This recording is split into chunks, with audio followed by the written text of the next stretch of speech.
could kind of meet us Exactly. where we're at, and we could go through. Thank you, sister. You're welcome. All right. The reason I asked the question, number one, is because Christ is the key. Christ is the key. Now, when I say Christ is the key, not the Christ you've been taught of in these churches. And that's what make us not believe in Christ. Because they're not teaching the Christ that's written of in the Bible. They're teaching another Christ. Okay?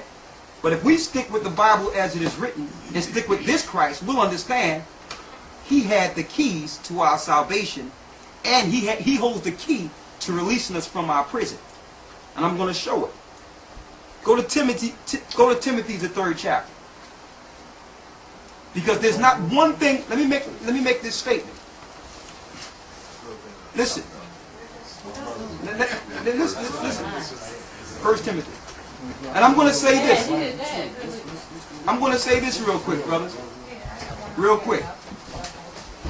Anybody need an extra one? I can't see. I don't have Somebody need a my Let me see. Get another Bible down here. Get a Bible out of there. There's another black one there. Let me say this now. Big friend. That's what's up. So yes, you need. Okay. Let me make this clear. Anybody else? I want to make this clear, and I want y'all to really focus on this.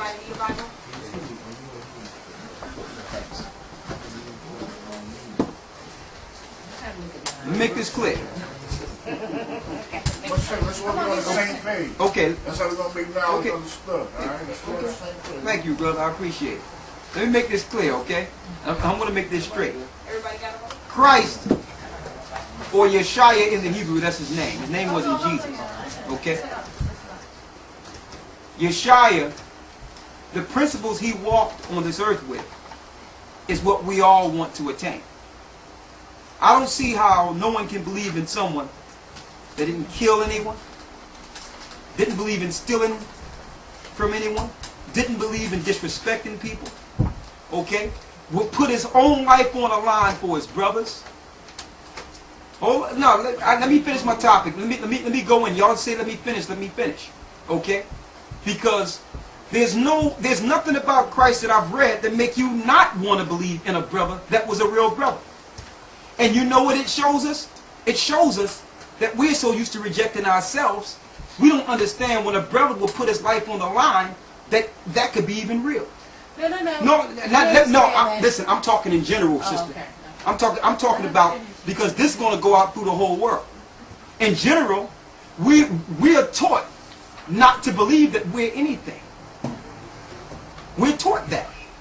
But when you see the principles this brother walked with, if I had a brother like that, I would never want to forsake him. Because I know this brother would have my back. Let me finish talking, brother. Let me finish talking, brother. I know this brother, that brother I read of in the scriptures, he would have my back to the end. Before I take a bullet, he would jump in front of it. If he see me doing something wrong, he would come to me and say, listen, brother, you know you're not supposed to do that. You are people of law. You are people of honor. He would reprove and correct me before I go down the wrong path. So based on those principles alone, why wouldn't I want to believe in it? And then I would ask, what is it that he did that make people don't want to believe in it? What did he do? Was he selling drugs to people? Was he sleeping with somebody else's wife? Was he murdering people? What was he doing? Was he stabbing people? Was he shooting people? Or was he respecting people? So when I hear some people have an opinion, say, well, I know he existed, but I really don't believe, that tends to have me understand that you never really got into the Bible and read about this brother. I'm talking about from a human aspect.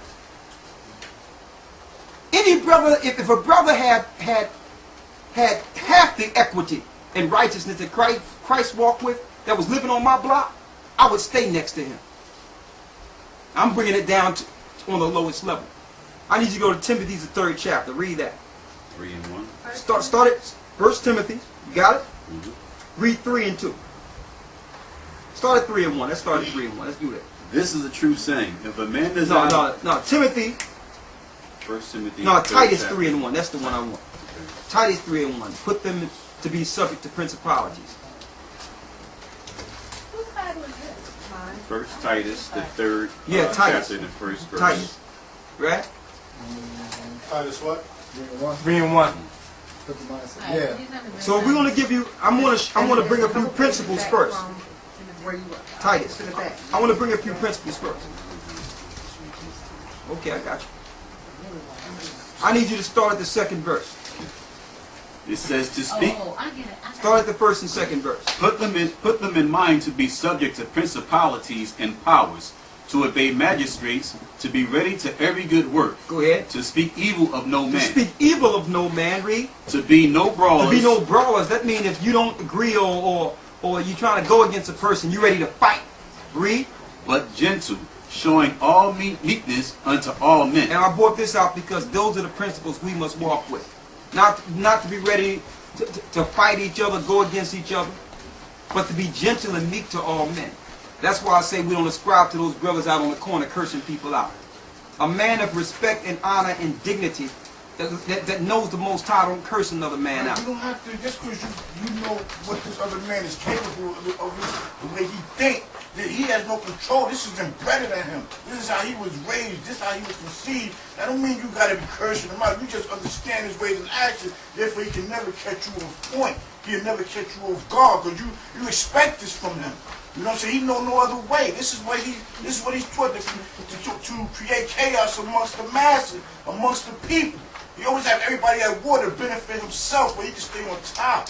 So that's because you know, I understand that, brother. I understand his mind, white or black. That don't mean I'm demeaning him. I just know how I got to deal with this man. You understand what I'm saying? So you say you got to be scholarly, this, that, and I mean, I'm being scholarly because I know this. I know my enemy. I know who my enemy is, just by his ways and actions, not by his appearance, just by his ways and actions. Okay. Thank you. Now, I'm just letting you know why we don't ascribe to that type of thing. If another brother want to do it, that's his business. But what's about the good way of thinking about knowing your enemy and knowing what your enemy is capable of, and what he has been doing for centuries and centuries? That's a smart man, you ask me, to recognize your enemy just by when he open up his mouth, just by anything he do, you just know and you ready for him, so you can counteract any move he make. That's what's wrong with that way of thinking? How that's going to benefit our people getting out of the condition we're in Because our today? people don't know. See, our people take our enemy because they don't recognize our enemy. They're taking our enemy for being our friend or the white man or whatever man.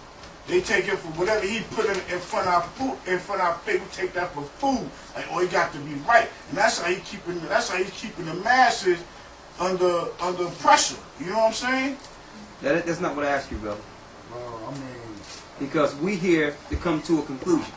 I'm asking, so how is that going to get our people out of the condition they're in today? What you talking about? Because you need to know who your enemy is. Therefore, you won't be trying to be all cozy with your enemy, knowing that this man will have your best interests at heart. Okay, all right. Well, You trying to be Americanized and thinking this is the way of life, and reality is not. well, brother, I don't ascribe to that. I don't ascribe to that. And the Bible tells us not to ascribe to that. Because, See, but they've been using the Bible for brother, hundreds of you're years. going to interject. Listen, you notice when you speak, I don't cut you off. But go ahead, so I can show you how it's done. They've been using the Bible to shield their dirty religion for years. Everything they do in the name of Christ, in the name of Christ. Oh, they even enslaved us in the name of Christ. They supposed to be Christian, holy Christian men. But yet they put people in bondage for centuries. You understand what I'm saying? And they always, even going to war now. We going to war against the infidels. This is the crusade, the Christian crusade. They still using that thing to go to war. They always been going to war in the name of Christ, in the name of Christianity. Am I wrong? Am I wrong? You can't dispute that. It's a fact. I'm still trying to find out what your point is. The point that he's making, you're pointing to the Bible to say that we should be meek. And what he's saying is, because you're saying that in that way we can speak to many. What he's saying is you only need to educate one. You only need to educate us. And if in offending our enemy, you educate us, does, so be it. He Okay. said, well, I point to a Bible that's been used to Okay. enslave us. All right. You understand? And that's just his opinion, and we got to respect Okay. his opinion because So we're that- bringing so this that's what you're dialogue saying, to the brother? table. Is that what I'm saying? Okay, good. Thank you. Thank you, sister.